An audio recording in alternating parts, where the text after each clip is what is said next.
I'm Hesta, DJ and licensed therapist. This is Music is Therapy. Your session starts now. Yesterday, I took my daughter Zoe to see Hadestown on Broadway. She asked for tickets for a holiday gift, which I was happy to buy, and she's been prepping me on Greek mythology since December. Did you know that Hades, Zeus, and Poseidon were brothers, and they each got to choose a place to rule? So Zeus went first and chose the sky, Poseidon chose the sea, and Hades was left with the underworld, which I think is very powerful. I thought I was walking into something heavy and mythological, like a drag show with Greek gods killing each other set to music. Okay, that is not what Hadestown is about. Hadestown is the most beautiful, tragic, heartbreaking love story about sacrifice. It's about capitalism. It's about trading freedom for security and how fear keeps us compliant. It's about the cost of marriage and long-term love. And at the center of Hadestown is Orpheus, who's played by Jack Wolf, who has the most beautiful voice I have ever heard with my own ears. And in this show, Orpheus is writing a song, and the song will be so beautiful that it will literally change the world and cause people to look up from the grind of their everyday work, remember that they are human, and remind them that they are capable of love. That's what Hadestown is about. To say I sobbed my way through this show is such a gross understatement. I held it together for my kid, but I literally feel hungover today from how powerful this experience was. The writer of this show, Anais Mitchell, says Orpheus' song doesn't overthrow power with force. It melts it with empathy. Whew. Okay. Flashback. When I was 15, I used to play the song China by Tori Amos on the piano. It was the easiest song to play from Little Earthquakes, the album, which meant that I could play it really well. And in 10th grade, I played it in front of the entire high school at a talent show. I remember this like it was yesterday. So I convinced this girl from my chorus class, Christine Cavanis, who I have not seen in over 30 years, to sing the high harmony with me. And before the show, we practiced it in the parking lot. And she was so nervous she didn't want to do it. And I basically dragged her on stage. I did this because I wanted to play the song for a boy I liked. I can't remember which boy it was. It was one of these two boys that I liked around then. But I remember exactly why I picked that song, because I wanted to say this to him. I wanted to make this point. And she said, it's so much better than me. And if you love Tori, you already know this one. Don't be mad, but I'm going to sing on the show. Here we go. It goes like this. China, all the way to New York. I can feel the distance getting close. You're right next to me, but I need an airplane. I can feel the distance as you breathe. That was 1996. I was a teenager playing a song about emotional distance I didn't yet understand. Now, it's 2026, and we're a whole world divided. After the episode of this podcast dropped 2 weeks ago, the one where I interviewed my husband and basically had a small existential crisis on tape, it's called Why Do We Fight So Much? People started writing to me. They're still writing. Every day I get messages and they all basically say the same thing. They say, I'm right next to my partner, but I feel so far away. I can't connect. Men and women. And this month on Music is Therapy, we're talking about relationships all month, right? Dating, marriage, intimacy, and arguably the big reason for the distance between us, which we'll get into with my guest Mark Rose today, are phones. Something I think about a lot is how we used to have like one or two unifying narratives as a culture. So when something big happened, we had a song that united us. Blowing in the Wind, We Are the World, Kendrick Lamar, All Right, back in 2020. But now there's no shared narrative. We're all looking at different screens, different algorithms feeding us different realities. Like we're not even in the same reality. And we all lived through this pandemic and everything changed. And doesn't it feel like things got worse and they never got better? Like we all went into our separate underworlds and we never came back. What is the song in 2026 that melts walls instead of building them? I genuinely don't know. I'm really asking you that. So if you know, tell me please, because I need to know.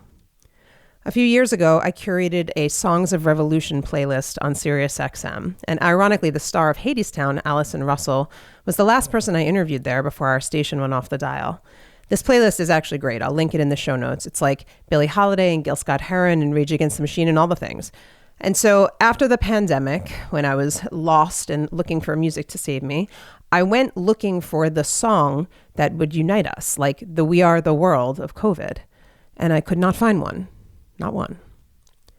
Tori's song talked about the distance between us, but it didn't offer a solution. And I don't hear any solutions now either. I feel so far from you guys too. So here's what I do. I check the charts on this podcast.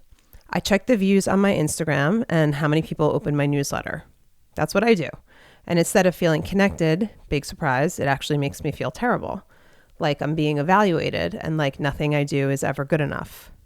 Mark Groves talks about how social media mirrors an abusive relationship dynamic. And what that means is that you never know when you're going to get the hit of validation. So you keep checking, you keep performing, you keep hoping the next thing you do, the next post will be the one that proves you're worthy.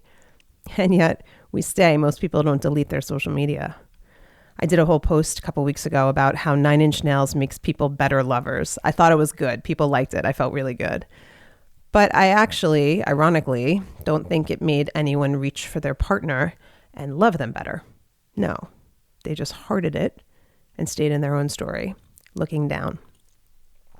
Sometimes I turn off my phone on the subway, which is kind of like the Hadestown of New York City, and I look up, and everyone else is looking down.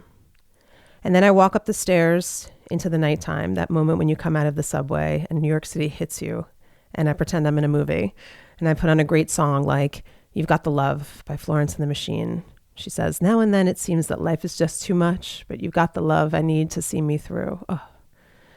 And I'm so present in that moment.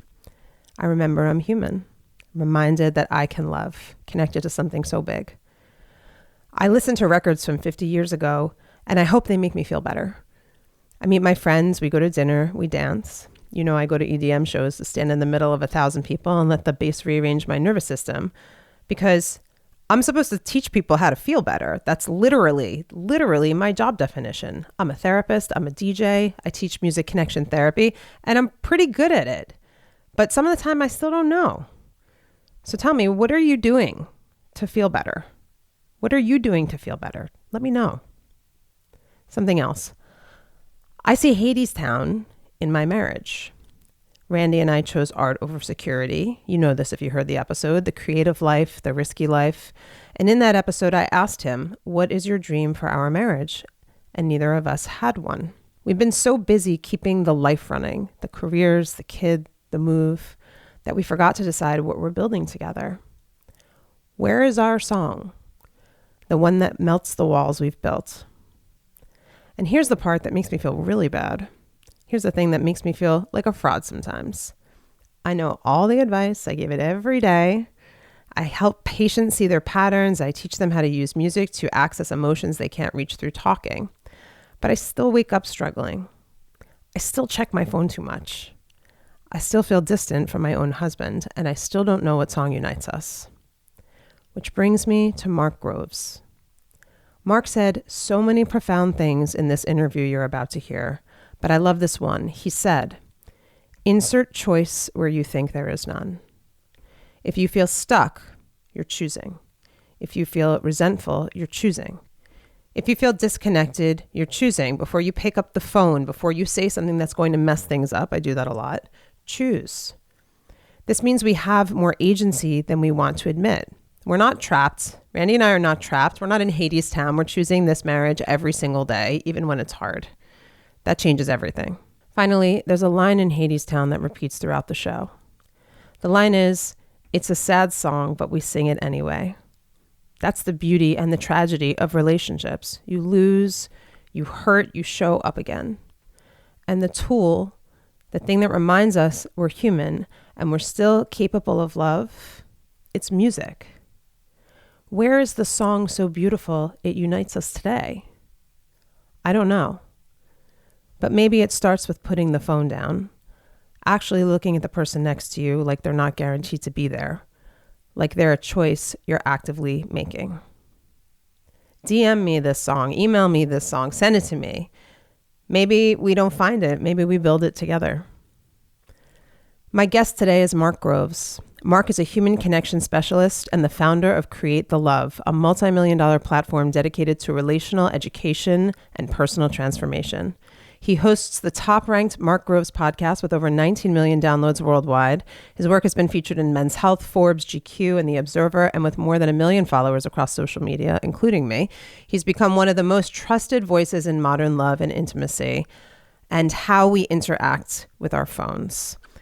Here's my conversation with Mark Groves. I spent a 6-month sabbatical from Instagram. I was actually going to leave it forever.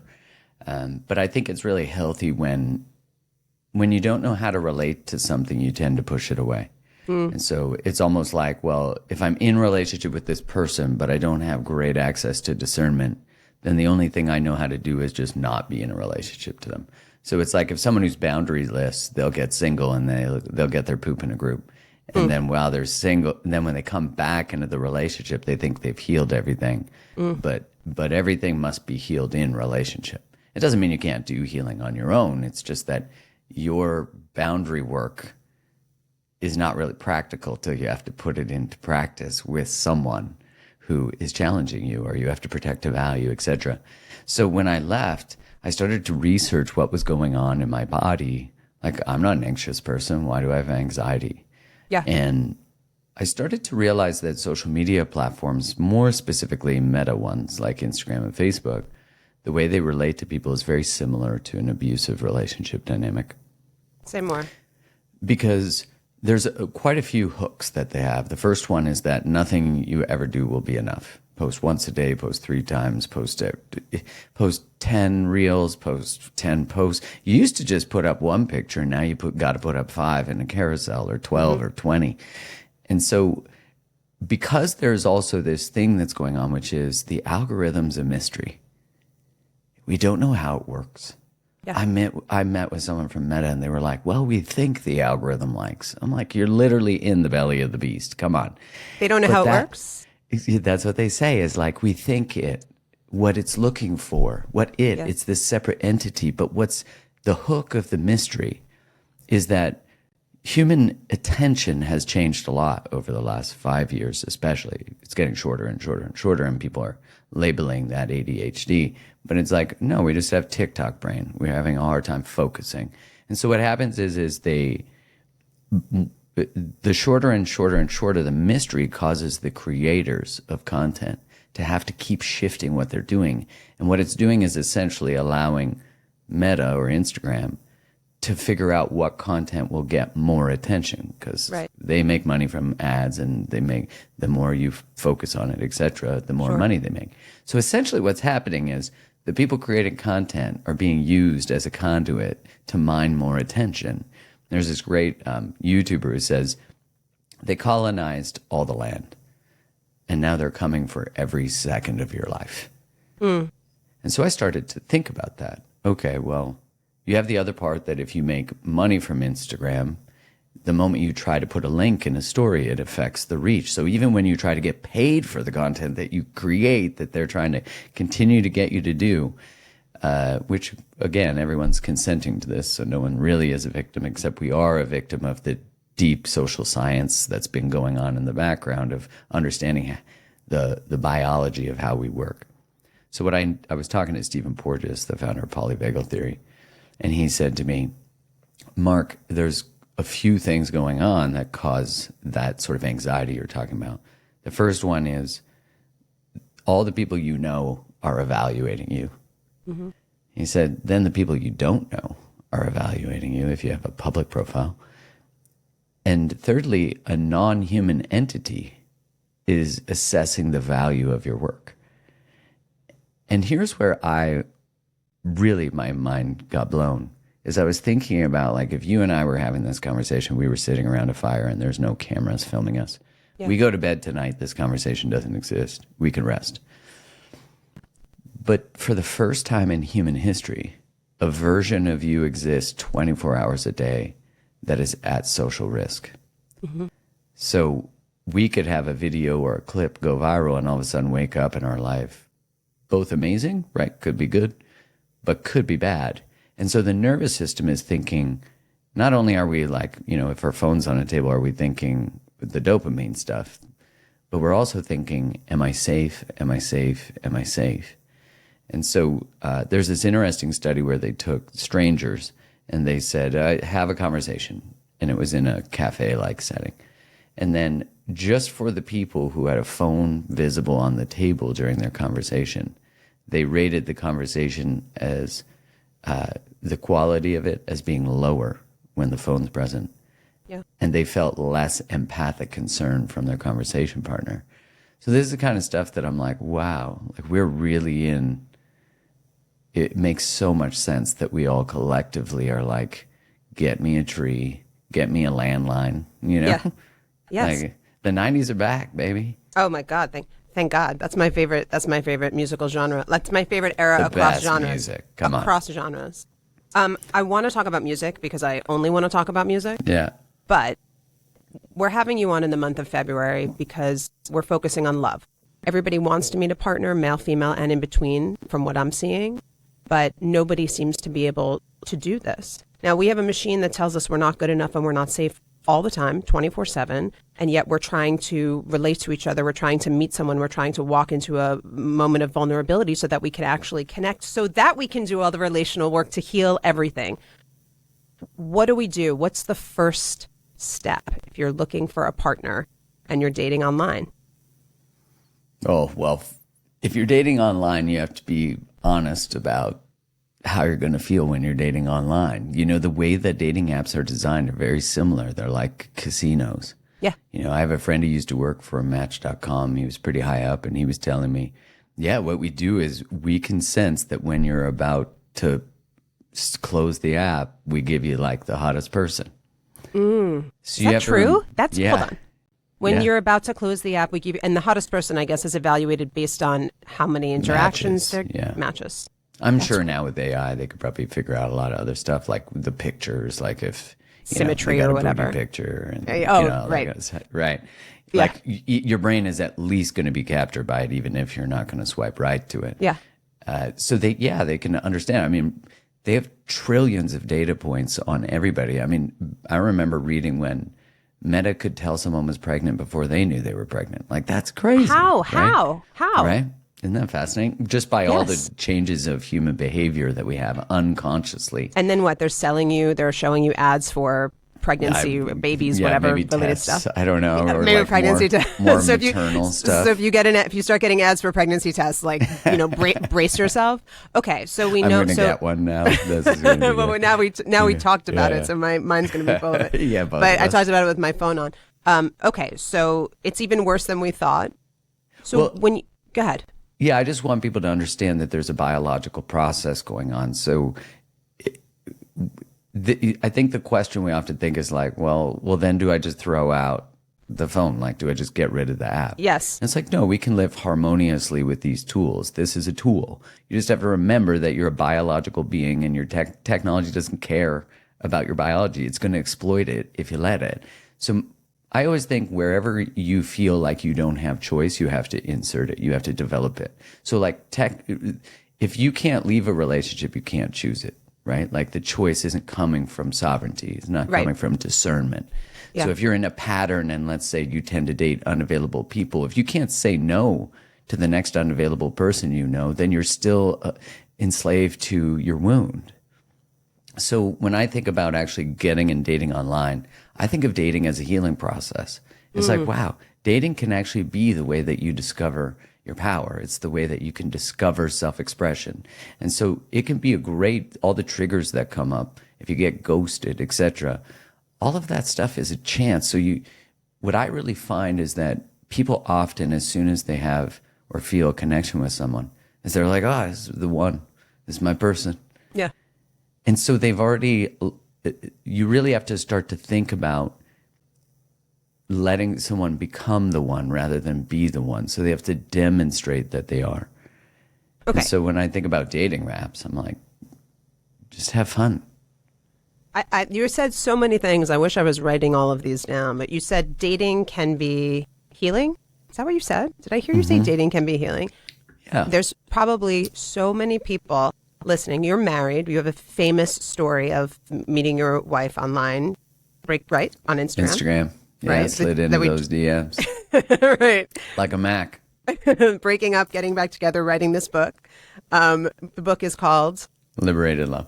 Liberated Love. Okay. So now we have people listening who are not married, who are looking for someone and saying dating can be healing. When you date online, just have fun. How can dating be healing? Like specifically, how can dating be healing? Because it sounds terrible out there. Well, first off, if dating is heavy, then there's something to resolve. Like what? Like, let's say I'm afraid of the people I'm going to meet. What's the fear? What's at the base of the fear? If I have anxiety when it comes to installing a dating app, what am I not listening to? Like, what in my body? Maybe I'm meant to meet someone in person. Huh. You know, we just think we have to do things that way. It's like, well, I got to install Tinder and just get back out there. But have we actually even done the work? Like, you know, when someone's afraid of, let's say, afraid of commitment. Yes. I'm like, you're not actually afraid of commitment. You're just afraid of where commitment goes. How do you know what work you need to do? Like, I made a list of things I wanted to ask you, and they all start with, how do you know when? So, like, how do you know how do you know what work you have to do? Listen, you're like Mark Groves. You're all the way here. You're all the way here in the spectrum, okay? I'm here, like, I'm going to play like a Lady Gaga record and help you like cry it out on the dance floor and get through something in this moment, right? So That's maybe great. I'm like, that's important. Yes, I would talk about that with you all day. That's my area of expertise. So maybe I'm here. All the people we know and who are doing all the stuff on Instagram and in the events, all this, they're here, here, and here. If you are someone who is listening to this show, who's not doing like deep healing work or doesn't even know what that means, how do you know? Like, I'm on a dating app, I'm looking for a partner, I can't seem to find someone I like. How do I look at myself and say, okay, it's me. What do I have to heal? Where do I start? How do you know? Well, you know, the first thing I would ask is, do I even know my dating patterns? Do I know who I'm drawn to? Because, you know, as you just said, it's me. Okay, well, everything you're involved with relationally is you. Yes. So, like, even if you're like, well, I keep ending up in relationships with narcissists. First off, is the definition of narcissist a TikTok narcissist or like actually DSM-5, diagnosed? Right, exactly. Got it. And there's a large spectrum between those things. And I'm not negating when it's a true narcissist. That's an awful experience. But like, why do I keep ending up in relationships with unavailable people? Because if you're drawn to unavailable people, I hate to say this, but I love to say it, You're unavailable. Like, you're the one who's unavailable. Why else would unavailability be attractive? It's because you're actually choosing somebody who can't meet you in the depths because you're terrified of the depths and you get to blame them. So if you actually have never just said, why do I choose who I choose? So that's the first step. Yeah. Like, why do I do what I do? The first step is ask, why do I do what I do? You know, I'm thinking of a patient I have and no one is good enough. And there's been plenty of people who have come through his life who could be good enough, who he could make good enough, who he could make the one, right? No one is good enough. And I love what you're saying because essentially it sounds like you're telling me that on some level on the inside, he feels not good enough. And so he attracts all these people who he thinks are not good enough. Am I getting that right? Yeah. And I was asked someone like that, are your standards walls? And they know the answer to that. Now, the challenge with someone who's more avoidant is they'll rationalize their distancing. So they'll be like, no, I just haven't met my person. And there could be truth to that. I'm not negating it. Yeah. But why do we run from someone who could truly love us? It's because there's an unconscious story that finishes a sentence like, when I let people love me, they. Now, when someone's dancing on the surface of the answer of that question, they'll say, love me back. Find themselves, you know? Yeah. But really, when they actually get to the depths of it, the fear that is driving their relational patterns is betrays me, lies to me, cheats on me, doesn't consider me, hurts me. And so that, I call that the unconscious upper limit relationally. So our whole life story can be driven by the avoidance of that outcome. And yet what's so interesting about relational patterns, and just so everyone knows, I'm deep in them. I've always been deep in them. I'm not speaking from the top of a pedestal or whatever. And as that great saying, kill your gurus. is that when you actually realize the patterns that you're in, when you actually begin to self-reflect, then you say, okay, well, I'm 100% responsible for my 50%. So how do I clean up my stuff? How do I heal? Like, if you've never taken a break from a relationship, and I'm not saying people who are in long-term marriages, but like if you've been dating and you've never actually just taken a break, it's a lot like what I said about Instagram. If you can't say no to it, you can't say yes to it. You have to develop discernment in how you're relating to people. So if you're someone who always has booty calls and situationships, I mean, there's so much in that, but you're really just avoiding depth. You're controlling intimacy, and you're likely probably eroticizing your wounds. And so, there's a lot to that, but it's a lot of fun to talk about. I call that sometimes in my sessions like pushing on the bruise. It feels so good to get in your story. Oh, there's nothing more like erotic than telling the story of how you were wronged, particularly by maybe your parents or your family. Yeah. Telling the story of how you were wronged and repeating that and wiring that into your brain. What I do with music is I help people to become aware of these narratives and interrupt them. Use a song to build a new story, something that you want to insert, right? You program that into the subconscious. Yeah, thank you. And I hear you saying that in people's behavior, that people are pushing on the bruise by stepping back into the behavior that allows them to sort of like luxuriate in how they were wronged or what hurts. Yeah, and especially if that's coupled with arousal, so that is hard to untie, because essentially what we're doing, so let's say, for example, I'm seeking people who are unavailable and I end up with friends with benefits situationships or even one night stands. What's happening is, let's say, like I will express to people, I would like a romantic relationship. I'm seeking a partnership. And then I don't know why I keep meeting married men.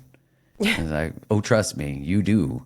Because it's not like my Tinder isn't infected and yours is, and we live in the same building. Like, right. You can see that people will get the exact same database and end up with very different people. And that's because unconsciously what I code as a green and red flag is different than what you code as a green and red flag. And as you know, our childhood can be what makes it. Like, if we have to completely bypass red flags in our own parents, it will just be standard protocol to bypass them as an adult till we start to understand that. And that's, so let's say I desire a relationship, yet I keep being in situationships. What's happening is, and I'm selling out what I truly want. If I really was honest, if I said to that person, hey, if they wanted a relationship with you, would you want one with them? And they're like, oh, yeah, I would. Mm. And so what they're doing is they're lowering their standard of relationship to accommodate someone else's standard. So already unconsciously, they're sending the message to themselves that something's wrong with them. They're not worthy of what they actually desire. But how arousal treats that is, I feel abandoned. I'm projecting it on the other person. They're not ready. They're going through a breakup. They're blah, blah, blah. But I feel abandoned or not chosen by them. But at the origin, I'm not choosing myself. So the thing that I get to blame them for, I'm really the source of. And now when they eat my cookie, I also get aroused. Yeah. And so I treat it like a drug. And so I treat it, and then I come down and I crash, and then I do it again. And people can spend a lot of their lives in this space, and especially because it's normalized in culture. Of course, right. How like, it occurs to me as I'm hearing you say this, and I've seen examples of this in my practice, in my life. I've been married for 13 years. I'm just going to ask you for some help. How about that? We have another minutes with you. How much you have a minute? I got lots of time. You got good. Then let's talk about 90s hip hop. Oh, seriously. Let's just talk about that now. Are you into 90s hip hop? Oh man, I mean that was my teen years and early 20s. I love 90s. Are you East Coast, West Coast, or Canadian? I'm Canadian. Yes. And I didn't participate in the battles. I enjoyed flavors of hip hop from both sides. What do you get like in Canada in the 90s? Because obviously when I think of like Canadian hip hop, of course we think of Drake. I know Drake has like fallen out of favor right now, but like Drake he got forever. Smashed in that battle.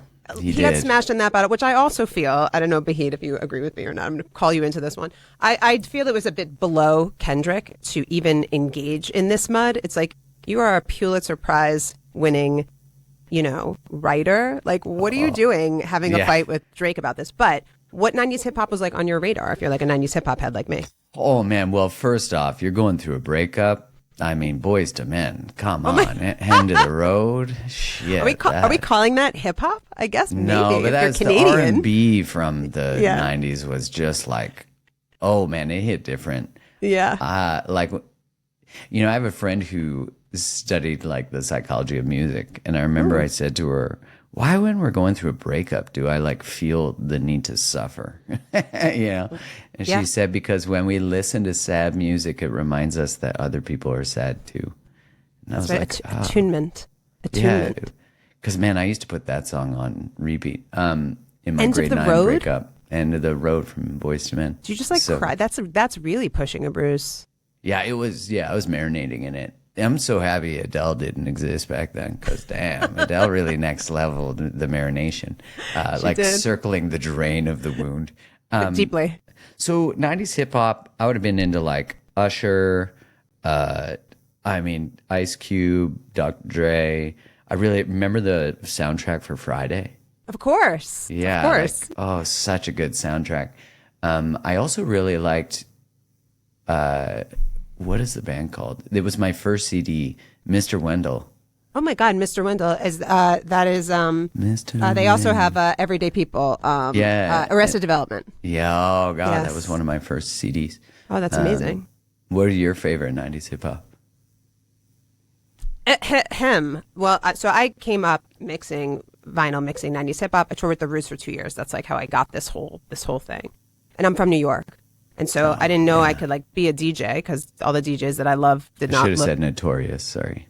like the answer. I'll give you like a list of like my 5 Notorious favorite was rappers. so good. So Jay-Z, best rapper alive, is my favorite rapper. My favorite and I would call that Hard Knock Life was 90s. totally. It was I all remember 90s. blasting that in my Jeep with my subwoofer. That's exactly right. I love Jay-Z. I love Nas. Yeah. I love the Beastie Boys, first, foremost, and forever. That's like one of my most important Yeah. bands of all time. I think about, actually, to bring this back to your work, Adam Yauch, MCA, is a very important inspiration for me because he was sort of the first person that I loved. He was the first person that I loved who said, money and fame is not it. You got to go find it. And for him, it was nature, snowboarding, Buddhism, the Milarepa Fund, helping people. And that stayed with me, even though all I wanted to do was mix ODB records into like ODB, oh my God. yeah. Wu-Tang, whatever, into like ludicrous records because I love 2000s like glossy hip hop too. But I always had that in the back of my mind, and that's how I got into this work, was seeing how people could be normal, just me hanging out at a party, feeling included and whatever, and then you play the right song at the right moment for the right person, and they transform, they like come alive and something changes. And so how can you figure out the science of what we're doing, and how can you speak to someone, about whatever their issue is, whether we call it their trauma or their drama or their story or their narrative or inner dialogue or whatever? Can we take it, put it out on the table for a minute, play a song to it, and then shift it? I love it. So there's a lot of these hip hop records do this. I in going deep into some of your, podcasts and content, like you talk a lot about how when we are uncomfortable being with ourselves or having a quiet moment, we reach for the phone, or, we reach for the drink or the television watching or obsessive work or whatever the addiction is. Post Malone, who I love and think is deeply underrated, put out a record 2 years ago called Austin, and that's his real name. And the whole record is about his complicated relationship with alcohol. And I think it's really fantastic because there's no resolution at the end. Sometimes he's drunk. Sometimes you hear him on Howard Stern and he's drunk. Sometimes he's in a moment of sobriety. The whole album is about like, where do I put my pain? This is what I do. I know it's wrong. I don't want to be like this. And I guess for you, what do you say to someone who knows that they are doing the thing that is not helping them grow, but feels like they can't stop? Yeah, you know, I was listening. I quit alcohol. It'll be almost 6 years ago. In January, it'll be 6 years. Wow. And it didn't start with like, oh, I need to get sober. I'm in a rock bottom. It's, although I think for a lot of us, I will speak for myself, that we feel like blacking out is just part of, or binge drinking, or, and maybe that's just me having normalized my behavior in college, etc. But I remember listening to a book from Paul Selig, who channels his books, and a friend had recommended this book to me, and it was like a culmination. When you're thinking about something you need to work on, the universe will just keep presenting you with feedback about it. Of course. They're like, hey, are you trying to run from this? I'm going to put it on a billboard. And a friend of mine I met at a bachelor party, I was at a bachelor party, and it was right before I quit drinking. And he's this really cool guy. He does men's work. His name's Traver Boehm. And he was having the best time, and he wasn't drinking. And I was like, wow. Like, okay, so that's possible. And I started to see that the thing that I asked him, like, well, when did you quit drinking? He told me, when my wife left me. And he said, it's the best choice I ever made. And I was like, wow, okay, damn. And then I started to really think about, like, what is holding me back from quitting? And it was like, well, I have a bachelor party, and then I have a wedding, and then I realized there would always be a social event. And I thought, well, what is my resistance to, like, quitting before a guy's trip, etc.? And it was like how other people might feel about me quitting drinking. I'm like, oh, wow. So I'm still drinking because of codependency. Okay. And so I'm listening to this book. And in this book, he says, your body can only alchemize the lowest level of truth you're willing to hold. And I was like, I was in New York when I heard this. I'll never forget. I was in Soho. And I was like, wait, what? I don't even know what that means, but there's something in there. And he said, what is truth that you know that you don't live? And I was like, I need alcohol to connect. I use alcohol to disconnect. And then he said, it's like being a fish who lives in an aquarium, who learns about the ocean and goes back to the aquarium pretending he doesn't know. And so I realized, like, so many of us are sitting on unintegrated knowledge. And whenever you do not say yes to your possibility, your potential, to something you know, then you create a gap of pain. Because now, at least unconsciously, but if you can go to the conscious part, which is easy, you just go, oh, wow, yeah, like I do know I shouldn't do that anymore. I do know that I'm addicted to my phone. I do know that I have toxic patterns. Then you go, okay, go into it. And I think what we get afraid of what we'll discover there, of course. Yeah. And that's why there's therapists and coaches and groups and all that kind of stuff. Sure. But what I realize is what you find is more of you. And maybe you're afraid of the trauma, you're afraid of whatever the experience was, but you find more of yourself. And I love the work of like Carl Jung and Francis Weller. And Francis Weller says that you develop a different form of sight, eyes that can see in the dark. Wow. And that's how I feel about it. It's like, to someone like that, I say go into it. Like, yeah, you can build all the structures to figure out, support, sobriety, all that kind of stuff. It depends how severe it is, of course. And then you're like, what are you really afraid of? Because all you're just going to discover is grief. And I don't mean just, because that could feel like it's going to swallow you. Of course. But you can only love someone at the depths that you can grieve someone. And that's because whenever you say yes to relationship, you're saying yes to losing somebody. And so if you have never processed your endings, they will be the upper limit of all your future relationships. And there's a great saying that you can tell a lot about someone by how they leave things. And I really think it's such an honor when we can actually close relationships, even without the other person. We can close them with grace ourselves. And the thing is that whenever because listen, like if you say yes to loving someone, either you're going to die or they're going to die or both of you are going to die. But either way, there is an ending, and there's an ending. And so when you say, I love you, and you open more, you're preparing to grieve that. And that's why there's a heaviness to openness to love, because they walk hand in hand. So if you have an unresolved trauma, if someone you loved hurt you, which is pretty much everybody, yeah, right, then when you're walking towards love, you're walking towards trauma or pain or unresolved, whatever.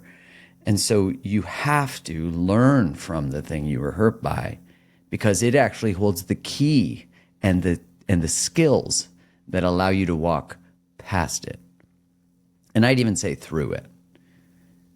It's very powerful. Yeah. What you're saying is very powerful, and I think that fear is really the thing that stands between us and truly being connected to ourselves, truly feeling grounded, right? Truly feeling safe in the relationship. For me, the way that I manage fear, which I have as much of as anybody else, maybe more. Same. The way that I manage it is by slowing down. Music is my support. That's my love. That makes me feel like me. I found something that makes me connect to myself. That's such a gift. Mm-hmm. And walking slowly and breathing and trying to be aware of my thoughts, right? That's my life's work.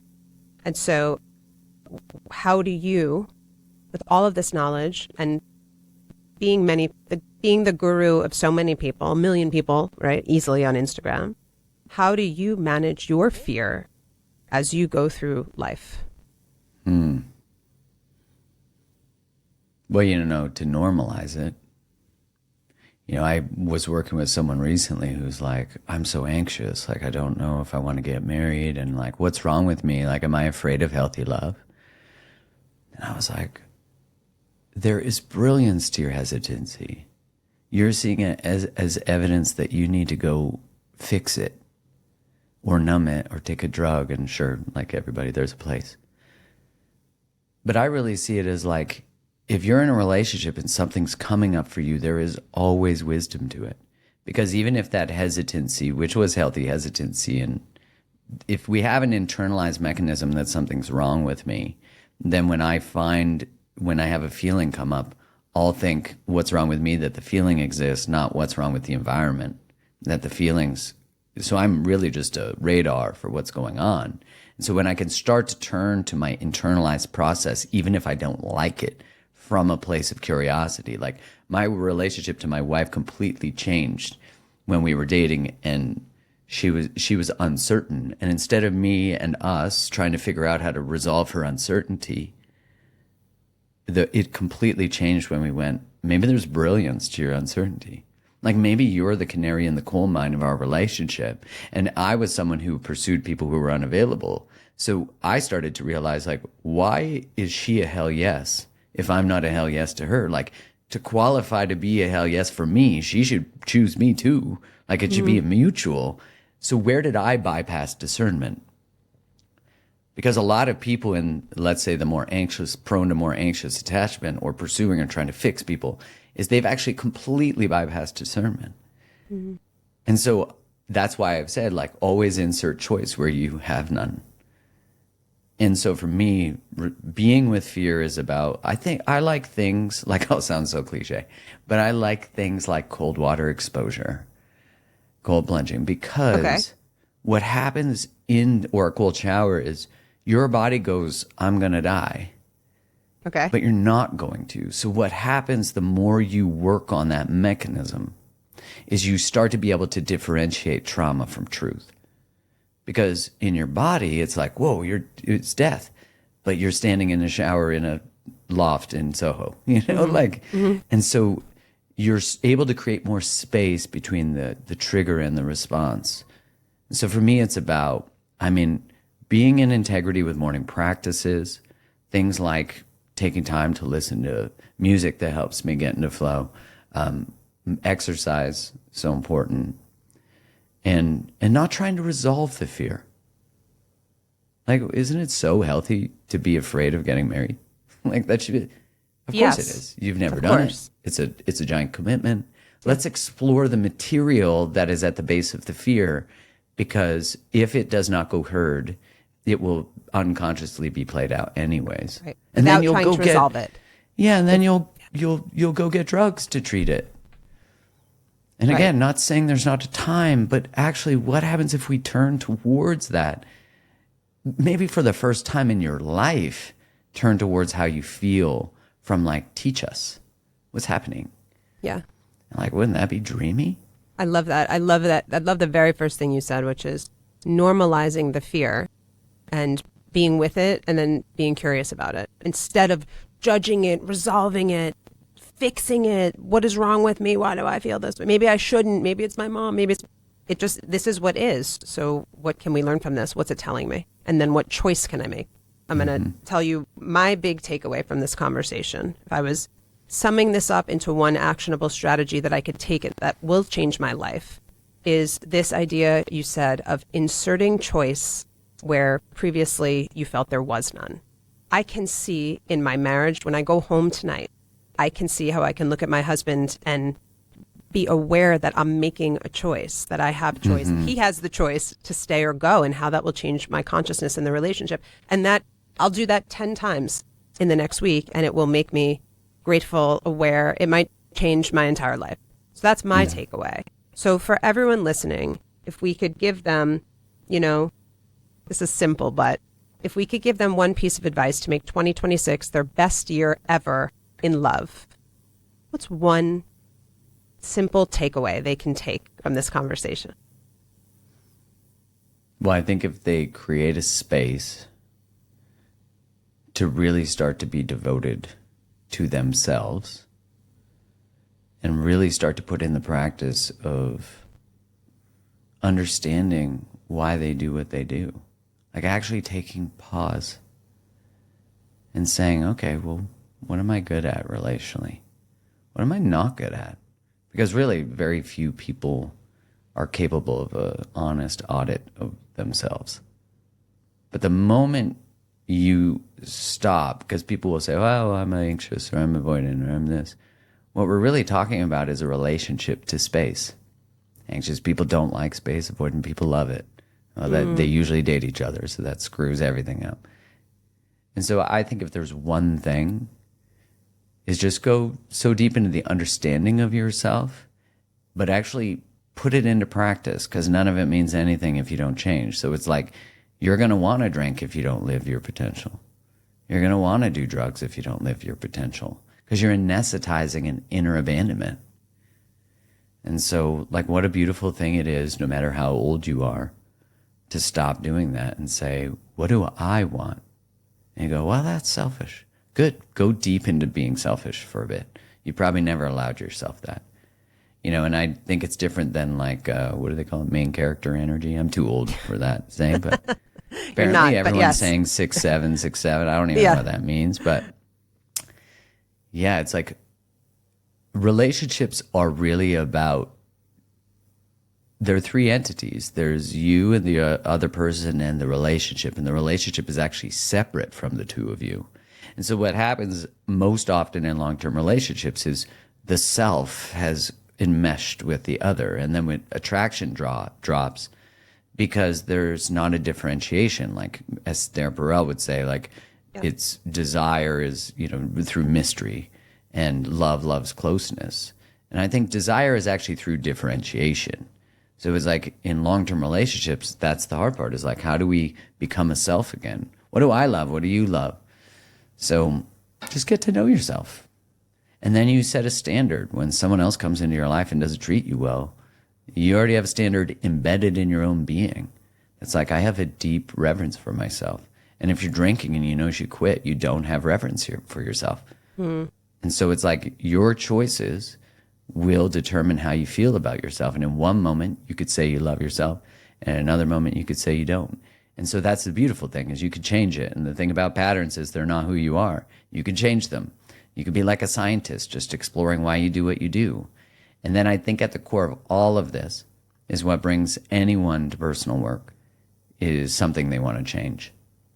And at the core of that, what has to change is that when you discover things about yourself, which you will for the rest of your life, as you well know, it has to be evidence of what's possible for you, not evidence of what's broken about you. That shift will change your life.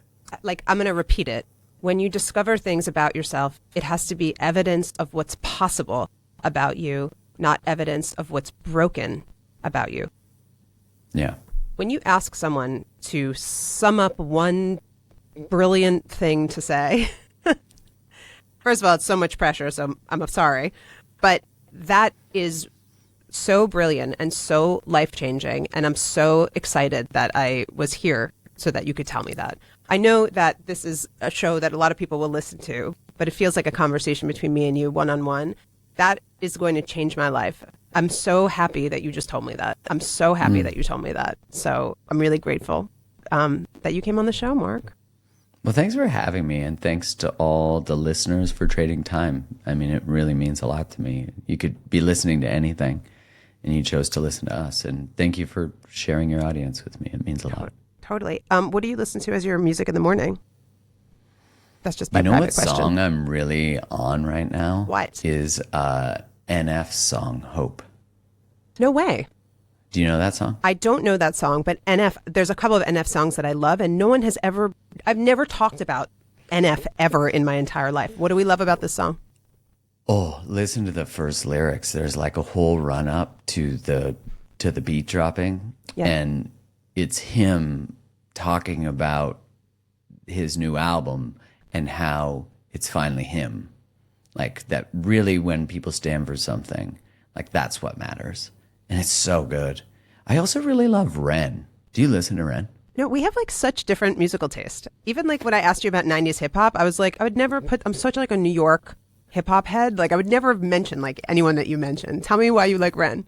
Well, Notorious is, let's be honest, when that... I like how you call Biggie Notorious also. That's a very Canadian energy. Like nobody would ever call Biggie Notorious, right? Am I right, Biggie? He's laughing at you, yes. And so you're talking about MC Ren, correct? No. Who is Ren that we're talking about? Ren, who I believe got more famous on YouTube first, but if you listen to his lyrics, he's British. Yes.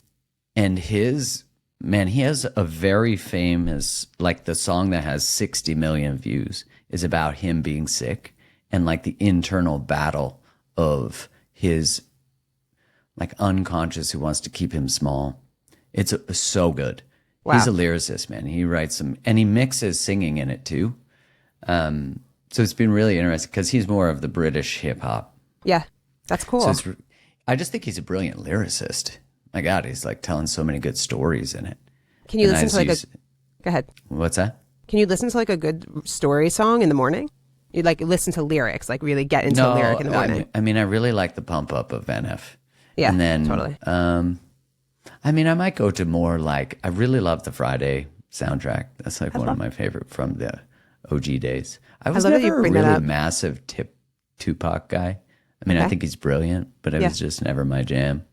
Sort of same. What about the thong song from Cisco? Oh my! You want to hear something so funny? My kid, I have a daughter. She's 11. She asked me. We were watching this show, Pop Culture Jeopardy, and one of the answers was about. Which, by the way, I know every single answer. Like I've done a lot of impressive things, but the most impressive thing I've ever done for my child is watch Pop Culture Jeopardy with her. She's like, "How do you know all the answers?" I'm like, "This is the only thing I actually know." So I had to. She's like, "What is the thong song?" And I was like, man. That's so good. I was like, "There's a piece of underwear called a thong." And Cisco, and remember the video when you went into the club and all the girls had the UV paint on them, and do you know? And they shot it in like the real club. Do you remember the story? They shot it in the real club, I think, in Atlanta, and it had to be like severely edited. It was the most like provocative video that had ever been shot before. I will sometimes drop the thong song. Like I'm not scared of it. I'll drop that in like a 2000s hip hop set. It's People so like that. good. It's goofy.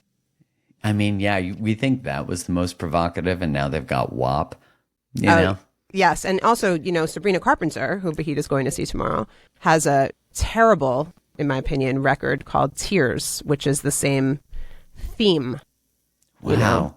I know. Wasn't Sabrina Carpenter like a Disney? Was she formerly? I think so. I don't know. Was she? We don't know. We'll have to fact check that after. We'll cut this part out of the show. I have a playlist that I'm going to do. I do a playlist for every month. This is going to be like our love playlist, but it's also inspired by the experts who've come on. So I'm going to put Hope by NF on this playlist. So good. I can't wait to hear how it mixes. Perfect. And that's your choice. That's like your select. But real talk, like I do this cool music thing where I match all this stuff with records. And like, if you ever want to do anything like that, that would be my honor to work with you on something like that. And That sounds so fun. yeah, and I would talk to you first about like all the records you like and all the reasons why and all the stuff. Although I feel like you gave me 6 points now that I could go off and make the Mark Groves, the Mark Groves like hot list, and you would probably like 90. I'm a very good curator. You probably love it. You would probably really like it. I say with confidence, but I'm a little intimidated by you, so I don't want to be like too confident. But I think that you would like it. No, go to the moon with the confidence. I like it. I love like being a fan of yours. I got to tell you, I really love being a fan of yours, and like I like talking to you. But it's really fun to listen to your content. It's super. Thank you. Just the way you're able to like teach the big concepts in such a I'm talking to you way is so dope. Like, it's so hard. I find that to be so challenging. Like, do you find that comes naturally, or is it just because you've been doing it for so long? Man, you know what? It's like the way that I organize my own understanding of myself, I then sort of draw out the patterns and figure them out. And then I explain them or I have to do it within myself first, or within a pattern with my wife, or within a pattern with a friend or my work.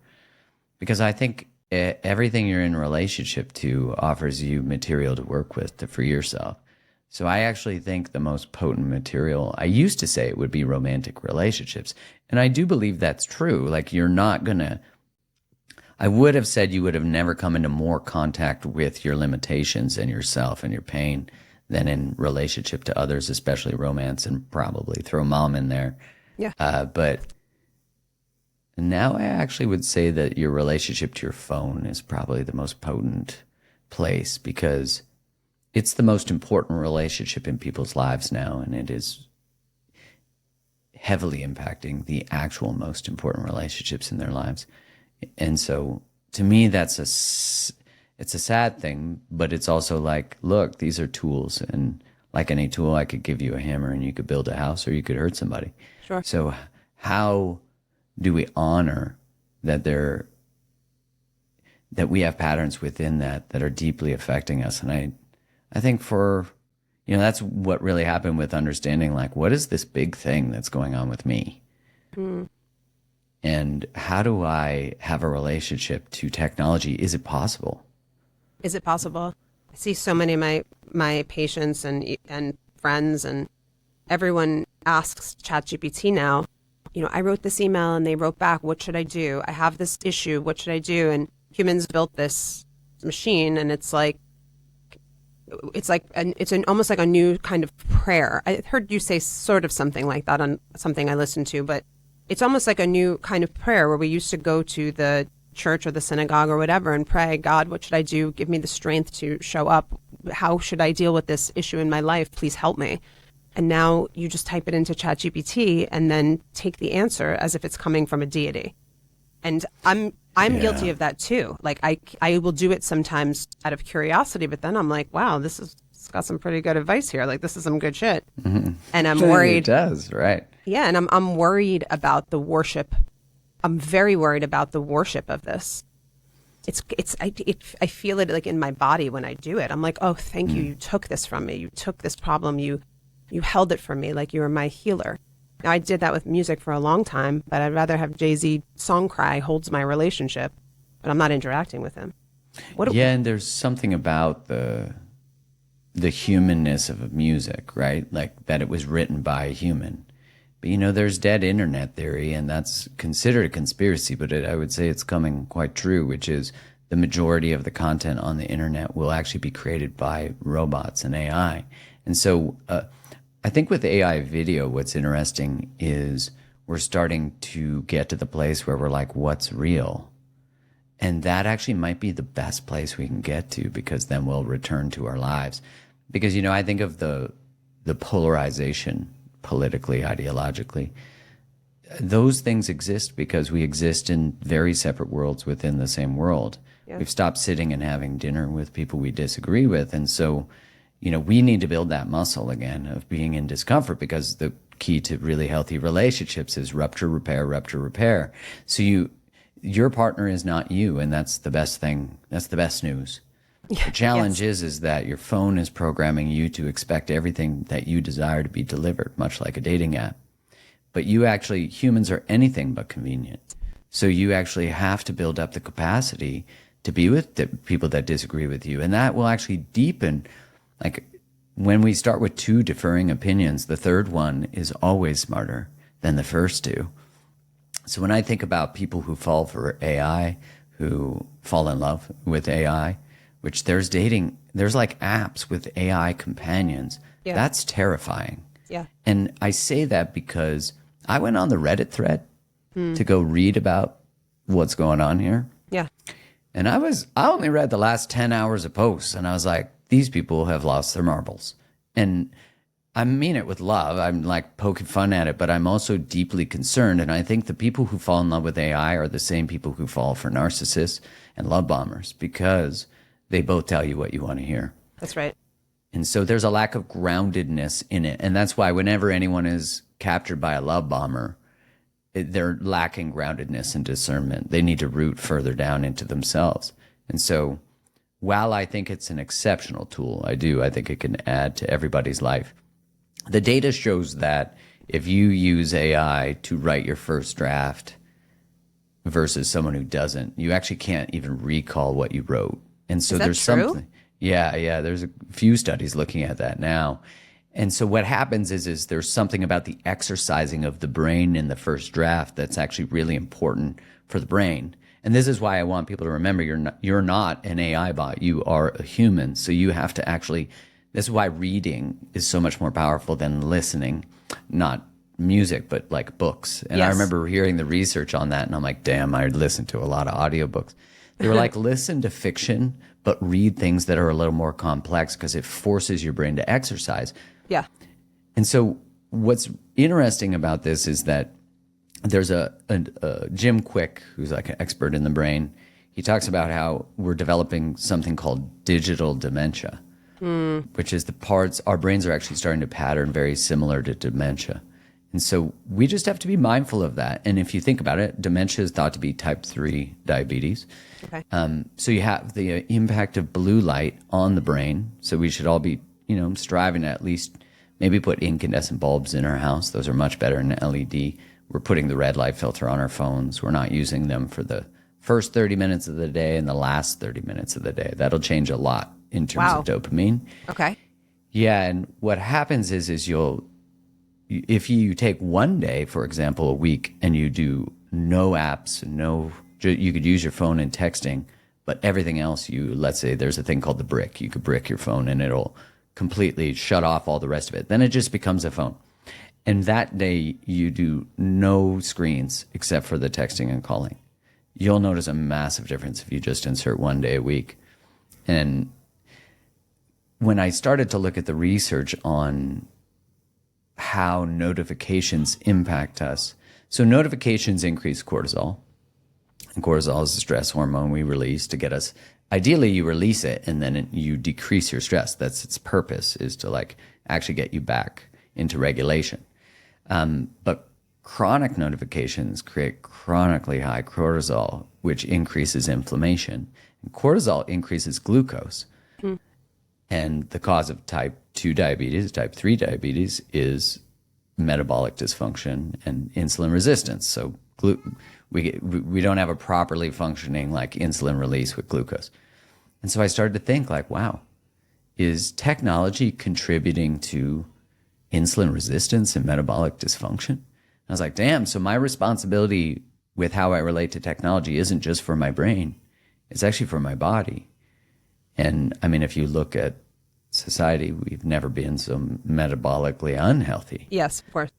So I start to see it all as we need to become the masters of our own experience.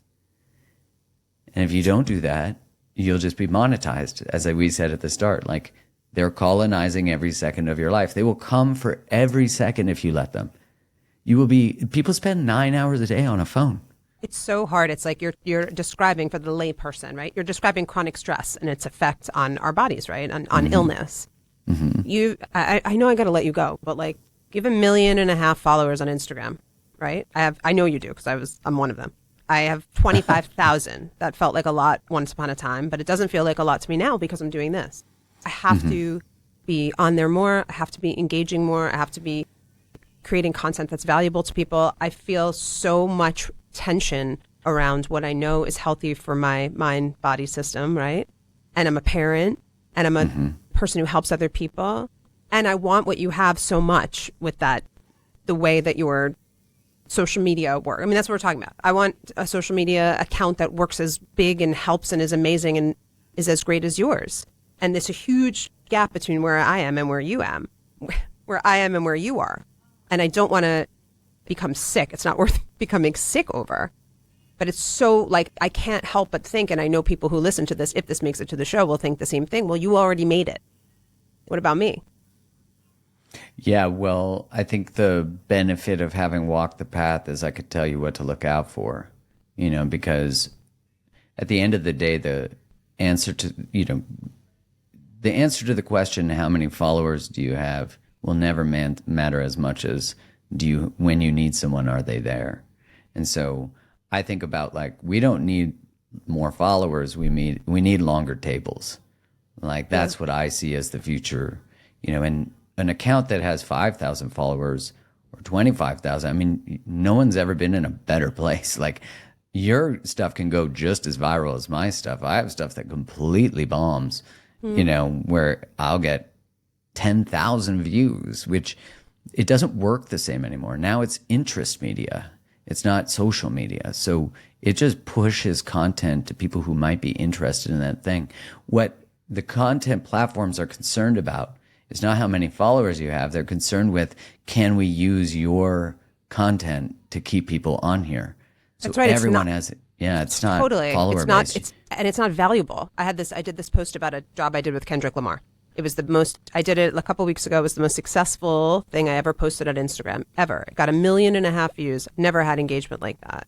And it took over my life for 2 days. I was another person in another world. If you're not used to it, it can. That's. And it didn't make me happy. It didn't make me happy, by the way. I said to my husband, I was like, didn't I just win the world? Like, why do I not feel like a different person? And we're like, no, this is so nothing.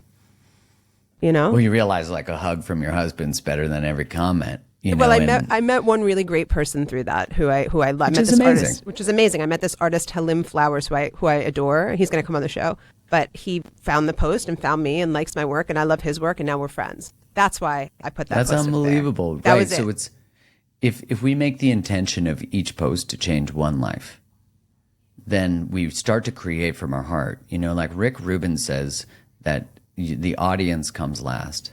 Stephen Pressfield, who wrote The War of Art, said, he talks about this idea of the hack, that the hack is the artist who asks what his audience wants, not what comes from his own heart. He's like a politician who consults the polls before he takes a position. And I think that's the dangerous line that we can get to. Will this do well?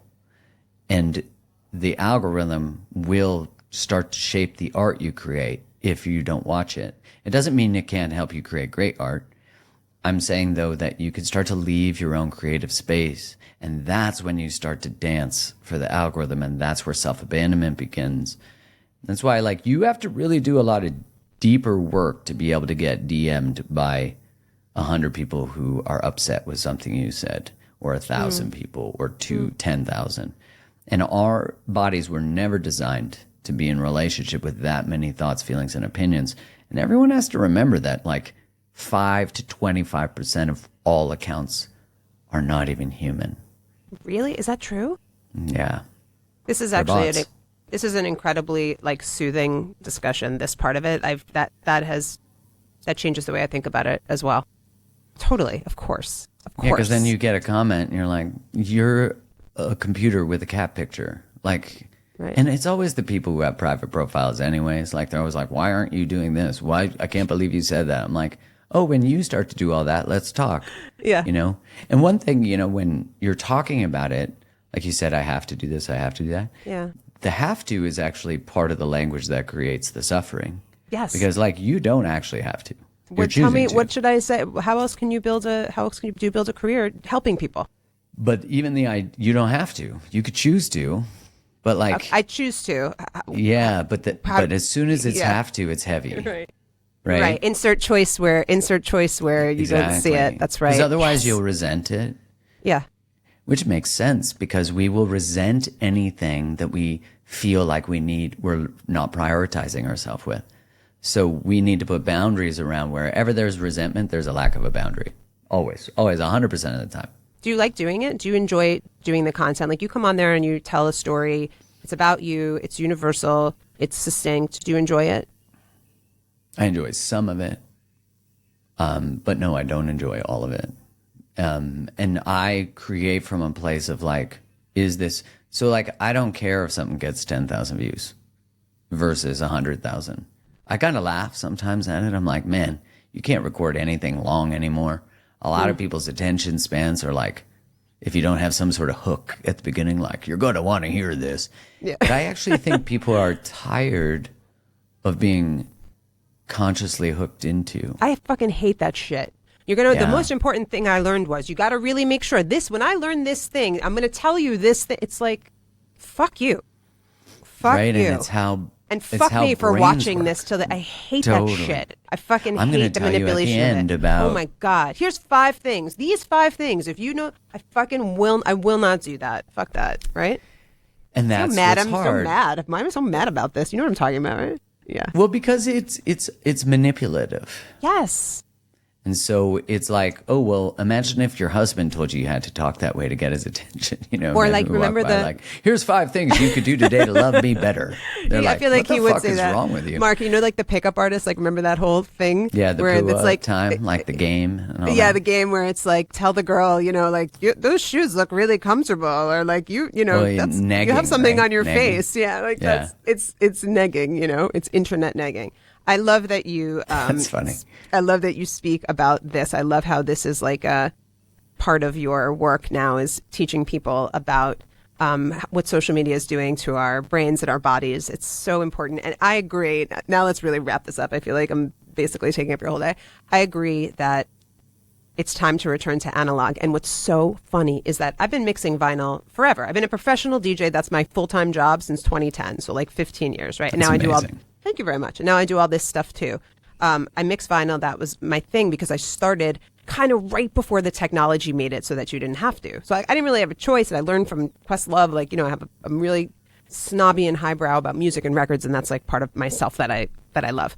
And so I've been mixing vinyl for the last 8 years until a year ago. People give me an issue with it. Other DJs this isn't Questlove's House of Scratch, or I'll DJ somewhere outside and it's problematic and I have a whole rider of shit you have to prepare for me so that I can mix vinyl outdoors. And I'm not flexible and I never learned how to use CDJs because I have self-respect and I think it's lame and I'm not going to use a controller. So I've had a stick up my ass about mixing vinyl for so long. And even my husband is learn to use a CDJ. Nobody gives a shit. What are you proving at this point? Let it go. And now suddenly, overnight, Mark Ronson, who kind of one of the creators of open format, DJing like I do, Ronson came out with this book and did all these vinyl shows. And all the DJs on the group chat, famous ones, are this is so stupid. It doesn't matter if you do this. And I'm I don't know. Doesn't it kind of matter? You're actually, I think it does. And everyone's talking about analog things and a return to the 90s and dumb phones and all of this. So in my recent mailer that I did, I do a mailer to get my gigs, I send this mailer out and I had pictures of me DJing and I was vinyl today, tomorrow, and always. As you have noticed, I've been mixing vinyl forever. And I got 3 inquiries yesterday that were can you do this? My client wants vinyl. I'm we only do vinyl, baby. That's what we've been doing this whole time. It feels so gratifying. I'm I'm a Luddite and we are here for this, Man, I feel that way about the need for connection to return to analog. The best thing you can do on dates is leave your phone home. Yeah. Now, granted, I recognize directions, etc., but there's a thing called the light phone, and it has calling, texting, notes, camera, podcast, music, and directions. Just no social media. You can't even install it. It's basically a really sexy, well-designed, modern phone that has nothing addictive. That was the point of the phone. LIGHT. The Light Phone 3 is so beautiful. Really? And I have one of those. So one day a week, I just put an auto reply on my iPhone, and on the driving one, you can actually program what it says. So I just put the driving one on, and it says, I'm taking a smartphone break. If you need me, you can call or text me here. And almost no one does. Fahid, do you have one? Because I feel like you're shaking your head as if you have one. You want to get one.